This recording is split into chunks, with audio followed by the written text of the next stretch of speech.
Hey YouTube, I wanted to put together a video. There's a few topics I'm going to discuss here, so we'll get started right away. First thing I want to do is I want to save you guys $4. Lay's came out with some new potato chip flavors. I think cheesy garlic bread, I think hot buffalo sauce, and one is chicken and waffle. My son was actually very excited to try the chicken and waffles flavor. Let me tell you, absolutely disgusting. If it sounds gross to you, it's worse than you think. You know the cup of noodles, they come in a styrofoam cup, and you add boiling water, and a minute later you have lunch, and they have a shrimp flavor. And I was always like, hey, I love shrimp and I love noodles, what can go wrong? And then you open it up and it smells like dead sea monkeys. Well, these potato chips have the same effect. You open up the bag and immediately you're hit with a stench. And then you try them and they're gross. And then your fingers smell like this, just death. It's just absolutely gross. If you're going to try it as a goof, but trust me, you're not going to like these chips. It's just, I don't know, something else. So we went to the coin shop. I went to the coin shop yesterday on my lunch hour. I bought the kids 10 Mercury dimes. What we like to do is, in their Easter eggs, we like to put some Mercury dimes in there. We put some clad quarters. I mean, we don't do all candy. We certainly get some. We get jelly beans and some normal kid candy for Easter, but we like to focus more on a few Mercury dimes. And then what we do that the kids absolutely go nuts for is there'll be a clue in one of the eggs for a treasure hunt. And this is an old beat up treasure chest that I had when I was a little kid. But what I'll do is there'll be 10 clues that will have them running all over the house and all over the yard. And there'll be some like basic Dr. Seuss level rhymes in there. We're not going to do anything complicated. There's not going to be any haikus in there or anything that would be submitted to Reader's Digest. Just really basic clues, and then at the end, waiting for them will be either a slave queen or a freedom girl. And this is something they look forward to big time. This is as exciting for them as Christmas. They just love this piece of Easter. So we'll be doing that and then having a nice ham dinner. So Raw Dog made a point in his recent video, and I agree with him, especially the current state. A lot of the reasons that precious metals investors buy precious metals is because of uncertainty in the world. Okay, a fear premium, if you will. And right now, that fear premium seems to be going away from gold and silver. It's not that people aren't buying it; they are. The U.S. Mint is going to have a third straight record month of sales, and Drutter is doing a great job of covering that. And actually, starting at the end of this month, the Perth Mint, you can do year-over-year sales comparison, and so we'll start discussing that when those figures become available to us. It's another data point to look at. But anyway, the point is, he was kind of beating us over the head a little bit. Why would you buy this when the market is basically telling you that there's no premium attached to gold and silver in times of high uncertainty? And well, he's right now. He's certainly right. The markets are behaving really oddly. You would think that gold and silver would thrive in this environment. If you had said a year ago that the European Union was going to take money away from depositors in a European nation, you'd be labeled a whack job. Okay, they'd basically call you a conspiracy theorist and a fearmonger, and it will never happen. Well, guess what? It just did happen. Okay, and so these are the times that you want to protect yourself. If I had money in a bank in Portugal or Spain or Italy, you can bet that I would pull that out so fast your head would spin. Okay, but it's not quite happening on the scale that we would think it would. So he's certainly right. I think that's kind of looking in the rearview mirror a little bit and looking at present state. However, in the future, I think there's enough things just kind of hiding under the covers a little bit that we're going to see the fear premium come back to gold and silver. So I'm still stacking as aggressively as ever. You guys know that about me. The other part of the story that's kind of irritating to me was some of the Russian oligarchs that were targeted by this deposit tax actually got insider information and pulled their money out ahead of time. Gee, isn't that a big surprise? Just as there are mechanisms in the market that keep poor people poor, right? We talked about that, the tax on the poor, the lotteries, payday loans. Golden Pharaoh brought up a good one, the rent-a-center places. Those are taxes on the poor, and they keep people poor. Well, there are benefits to being rich that keep people rich. Okay, the Fed's quantitative easing is a great example of that, but also insider information, and the Russian oligarchs benefited from that, and surprise, surprise, they didn't get hurt. You know who did get hurt? The average Cyprus citizen. So it's a shame. You know, they saved their whole lives. They put their money in the bank, that's the safest place that it could be, and bang, it goes away. So one thing that irritated me was when I bought my Mercury dimes, I ended up paying 24 times face. That works out to $33.60 an ounce of silver. Irritating, to say the least. Okay? Freedom Girl is actually cheaper than that. I paid more for junk silver than I would have for Freedom Girl. Okay? So, you know, what's going to do better a year from now is a question. Slicked up barber quarters, no readable date on standing liberties, or Freedom Girl. We're going to discuss that too. That's 2 times in a row now that I've left my coin shop feeling like I got fleeced. It's not a great feeling. I was going to buy the dimes anyway because we had to get them for the Easter eggs. But there's basically right now you're seeing a bit of a phenomenon within the silver market. Okay, I like seeing the market at work. When I first started collecting silver, everybody said you have to buy halves because they had less wear on them, and that was certainly true with the Kennedys and the Franklins, not necessarily the Walking Liberties, but they had less wear on them than other types of silver coins, and they were right. And so all of a sudden, the premiums on halves started to go up. Well, now with everybody, so many people pushing to buy junk silver, you're starting to see the premiums go way up because the market has just gotten very tight. And also, I mean, let's face it, every day that goes by, there's less and less of it because it does get melted down. Okay, so what is this, a 52 quarter? So as of tomorrow, there'll be fewer 52 quarters than there were today. It's just the way it is. But one of the huge benefits to buying junk silver is that it can be had for spot. Well, what happens when that goes away? It takes away a huge reason for buying it. And I'm not going to buy it. I'm going to place online orders from this point forward until this market normalizes. I'm not going to overpay for this stuff. So lastly, I'd like to talk about the Silver Bullet Silver Shield series. Okay. Let's start with product quality.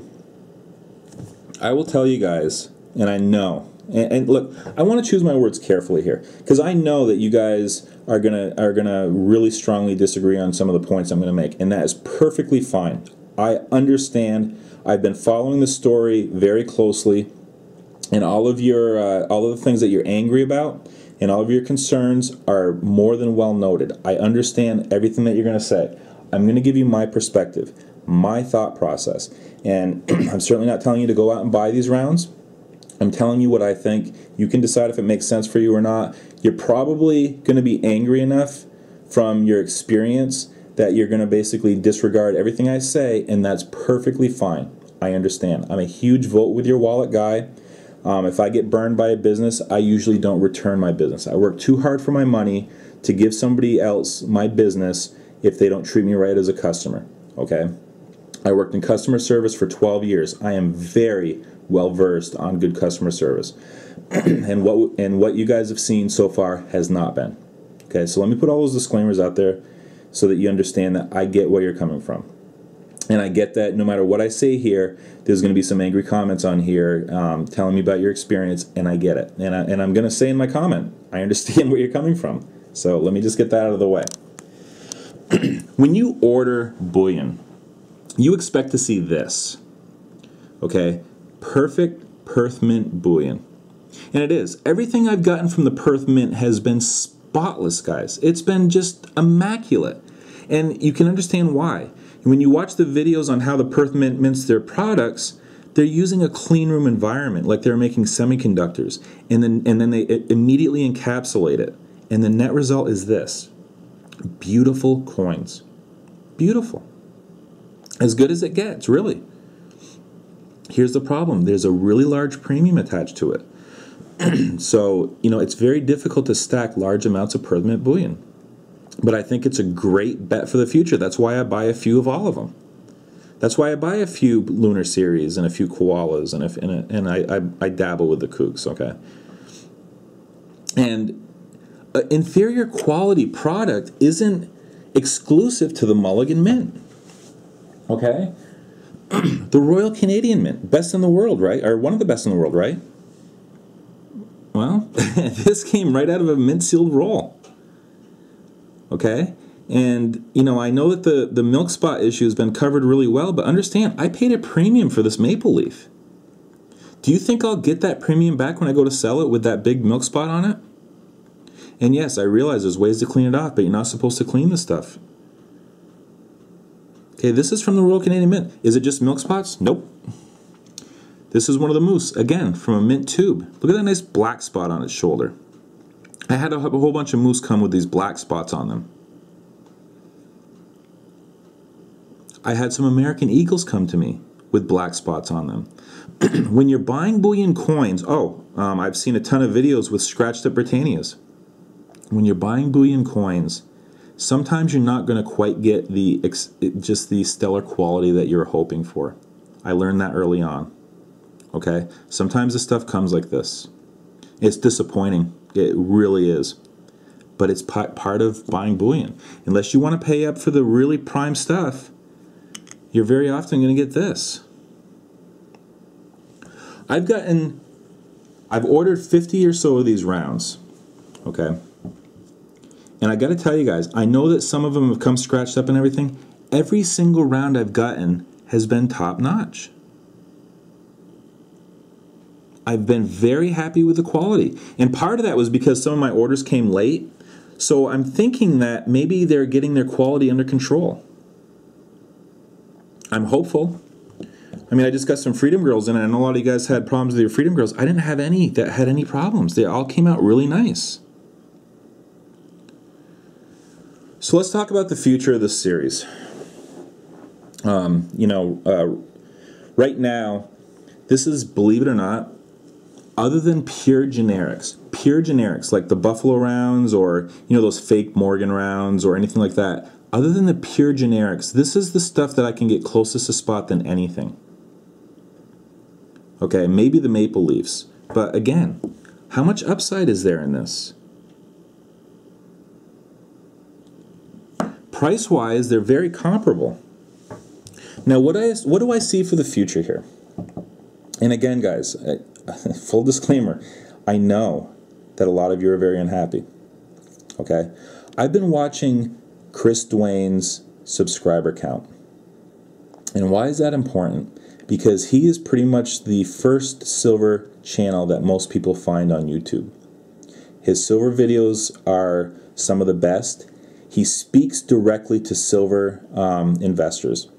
A lot of you guys that have been banned from his channel and are angry with him because you bought his silver and it wasn't of the quality that you thought are angry with him. But you have to think back to before he had this experience, and you were probably in that camp where you enjoyed his videos and he spoke to you. Okay? So kind of think about it objectively like that. And people are coming to his videos and they're new to silver. And then they start hearing that he has a round. So what are they going to want to do? They're going to want to buy the older rounds. It's going to basically create new demand for these older rounds. And I don't think his creativity well is dry at all. In fact, I think he's going to come out with some outstanding new designs that people are going to covet. And once they do, once they come in new to the market, they're going to look for the older designs. And it's going to drive the price up. So I feel very comfortable taking a chance. Now, how much of a chance am I taking? I can buy 21 generic rounds for the same price I can buy 20 Freedom Girls or 20 Slave Queens. I'm betting 1/20th of an ounce of silver for every one of these coins that I buy that there's going to be some numismatic appreciation attached to it. That's a very small bet to make. Okay. Will 21 generic Buffaloes do better in a year? I'm guessing no. I could be wrong, but what if I'm wrong? What am I really losing? I'm losing 1 ounce of silver per 20. That's all I'm losing. Here's what I predict. Okay? I have no information. How would I? I predict that Chris Dwayne is going to come out with some killer designs. I think a lot of this is going to blow over. I think the Mulligan Mint is going to learn from their customer service issues. I think they're going to learn from some of their growth issues, and I think they're going to kind of get this right. They have to. They have no choice. They're going to take the data that's been given to them, and they're going to start doing a better job. And I think Chris is going to come out with some killer designs that's going to bring more people into the series and cause more people to want to go back and collect the entire series. I predict that he will be coming out with a design that speaks to gun owners. Okay, and the fears that the government's going to take away their guns, and it's going to speak to a lot of people, and it's going to be a very popular round. I predict that he's going to have some really killer designs. And so I'm very bullish on the future of this series. Now, could they end up in the generic bin and I would be getting spot for these? Yep, absolutely. Now, would I completely shun this series in the future? Well, I mean, you can. You certainly can, and you certainly probably will. All I'm saying is, you might be cutting out your nose off to spite your face a little bit. So, I mean, that's just my thoughts on the rounds, and like I said, the reason that I'm bullish on these is because I can get them so close to spot, and they do so well in the aftermarket. So, all right, guys, as far as the Silver Bullet, Silver Shield, go ahead and blast away at me, but I'm a fan, and I'll continue to buy these because they're so close to spot. And, I expect that every now and then I'll be getting a round that I'm unhappy with, but it's kind of, like I said, it's the cost of doing business, and I've noticed it with other Mint products. It's not exclusive to the Mulligan Mint. So what I'm going to do here is I'm going to hole up and start updating the sheet. I won't have the update for the first because I have to work Monday and Tuesday, but next Wednesday I'll have the spreadsheet update. And I got to tell you guys, I'm very proud of you. This has been a tough year to stack, and I know that the lower silver price has certainly helped, but you guys have been doing a great job, and you're sticking with it. I know that this went really long, and maybe too long. Okay, guys, I'll talk to you later. Bye.